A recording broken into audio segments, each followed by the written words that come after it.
terms of preparation for a match like this, is it all technical, tactical, or is there still room for motivational aspect to it, that drive, having missed out on silverware, which you would like to won? Yeah, there's always a little bit of everything, isn't there? So, the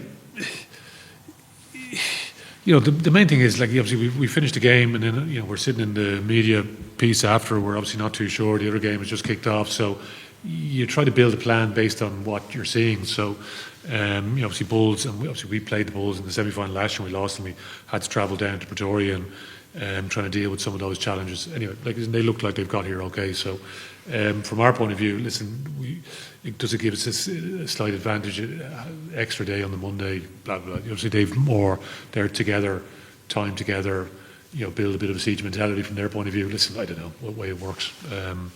So all we can do is control what we can. So, lads have trained well this week, put a good plan together. But now you've got to deliver it, yeah. So you can have a great plan, but you need to deliver with the right level of intensity. So on the day, so we trained out there with very different conditions. If the conditions are like that at the weekends, we need to be able to make sure we're able to adapt on the day. So getting the feel for conditions is important. So, but yeah, listen, it's just all the different variables that we have to deal with. With lots of good stuff in our performance last week, there were some things that we need to get better at as well. A few changes to personnel brings in a bit of experience. Some guys, as I said, unlucky to miss out with guys coming back in. But as I said, over the course of the season, we've built a lot of depth in the group, and it's now making sure guys just step up on the day. So, but there's always a mix. Yeah, there's always a mix, definitely. Because it's not just technical, tactical. That's the thing about a contact sport, isn't it? So you need to make sure you have the right mindset on the day. This group of players in the squad never won a trophy with Leinster, but when they did it was cold and there was no fans there.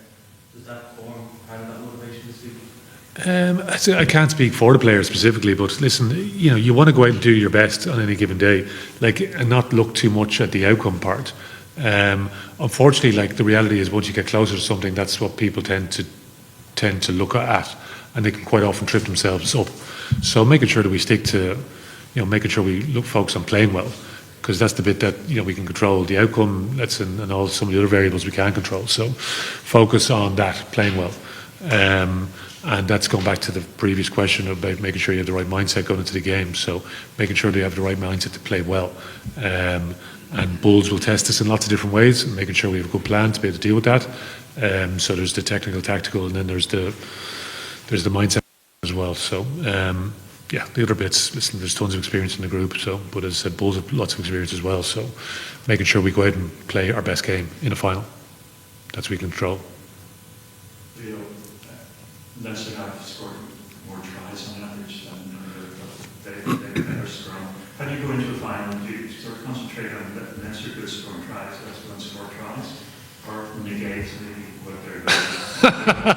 Bit of both. Perfect world. Score lots of tries, don't concede very many. Which was the last time we were in Croker. Say again?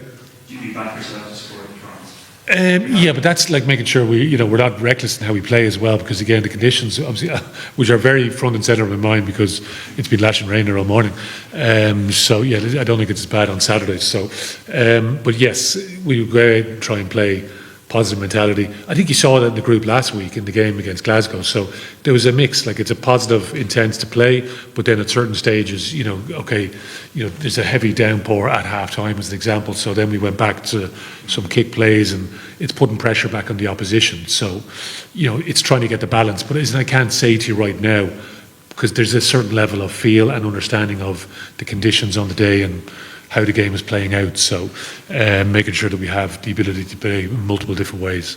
Sorry, you phrase that very well. Do you back yourselves to play what you're good at playing rather than worry about what they're good at? Yeah, exactly. Yeah. And similar, so last time we were here, we scored plenty of points and didn't concede any. So if we had that type of day, I'd be happy, but I'm not sure that will be realistic. But we live in hope. Leo, it's Jordie's last game here in Ireland. What have we seen from him? For now, Derek. For now. For now, yeah, okay. How much should we have enjoyed Jordie this season, and how good he's been around the camp, and I think he's shown at times that he's one of the best players in the world. There was a 3-minute cameo at one point where he did everything. Could you just give us an appreciation of what a good signing has been for you, and why it was important you felt that he started this time, because we haven't seen him start all the time?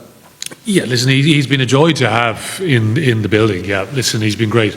And yeah, listen, he goes about his business. You know, he's studious himself, and I think that's, you know, it's some of the behavioural piece that hopefully rubs off best on not just our young players, but it's all the senior guys as well, and how he just goes about his business and how he conducts himself in training. And yeah, listen, he's been great, fantastic to have around. Yeah, and a lot of work obviously went in behind the scenes to get him here in the first place. So big thanks to everyone that was involved in that. And it's, yeah, listen, it's been a great piece of, yeah, call it business, I don't know what you call it, but it's been great to have him here.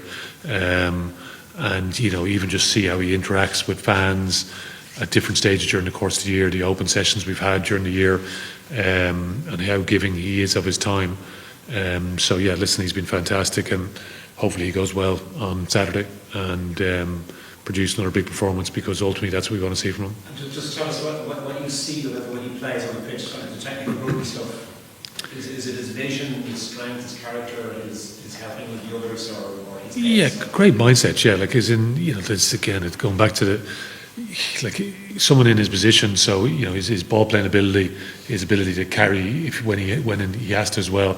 You know, his passing game, and be able to see space, but his kicking game as well, in terms of being able to see some of the space in the backfield, or whether that's on a kick pass. You know what I mean? So, and his ability, you know, his willingness to be able to try things as well. So, it's all of the above. And yeah, I think the lads will see him, as in they know, if they hear me talking, they know what I'm talking about, because they see him practice certain things all the time in training, which looks a bit like, where is he going there? But listen, he's practicing something that he's willing to put into practice then on the field. So, and then have the confidence of it to implement that on the field as well. So, yeah, listen, he's been fantastic. And if I could just ask you a slightly tongue-in-cheek question about it then, where he's bringing the family jewels back to New Zealand with him. He's senior 13 nines and 11 other internationals, and he's senior academy, and he's been able to have a good look at the Leinster setup to go back to New Zealand. I think that's funny, no? Do I think it's funny? No, it's great, yeah. But that's the thing, like, it's openness and sharing, and, like, you know, we're sucking him dry for information as well. So, but listen, I think it's great. Yeah, I think it's been great. Go ahead, Jim. Obviously, you spoke on TV last week, and the biggest thing you were happy with was that you fronted up physically. Also, another big thing in lockout rugby and non-rugby is discipline. Speaking to Mark Sally yesterday, he said we need to keep 15 down the field, and how important that is. How do you balance, and how do you talk during the week about, obviously you want to front up physically, but you want to keep 15 down the field and keep that penalty count down in such a big game? Yeah, exactly. And I haven't seen it as a trend from us, you know. So in terms of discipline and cards, I know obviously the Bulls had their challenges this year, but listen, it's, you know, they're all different games, you know what I mean? So I don't know, it's about this game now. So yeah, as I said, like, it's come back to our plan and making sure we try and execute our plan well. And, like, yeah, discipline is a huge part of that, and guys not trying a little bit too hard at times. Sometimes that leads into these silly penalties that do get given away in these games. But I said, like, there's plenty of experience in our group, and just making sure we're nice and composed and do what we have to do on the day. You know, when let's talk about taking learnings, and obviously too many learnings over the last few seasons, is there something that you've taken from the final defeats and the Northampton defeat that you changed in your approach to this final tactical selection approach? Anything there that we can see, or that the fans will be able to see what the learnings are? Well, you wait and see. Yeah, like, they're all their individual playoff games. You know what I mean? So it's like every playoff game is a final as such. So, like, we played in lots of playoff games, which, you know, they're knockout games. So whether they come in a semi-final or quarter-final or a final, they're all knockout games. And yeah, listen, the group is learning all the time, and, you know, you bring young players through, and everyone's adding layers of experience. And, you know, like, so, you know, I think the way some of the questions are leading me, it's like whoever loses is a failure in this game. You know, so there are two good teams going at it. If you lose in the final, are you classified as a failure? No, I don't. But do you think you are? Maybe by where Leinster set themselves But so you think whoever loses in the final, one of these teams is a failure? No, I'm not saying that, but there are standards that are set and expectations that are there. Exactly, but you can play your best game in a final. So, like, and both of these teams could play their best game of the season, but unfortunately, someone has to lose. So, like, as one of the teams that's just played their best ever game, are they classified? They are classified as losers, yes, because they've lost. But are they failures?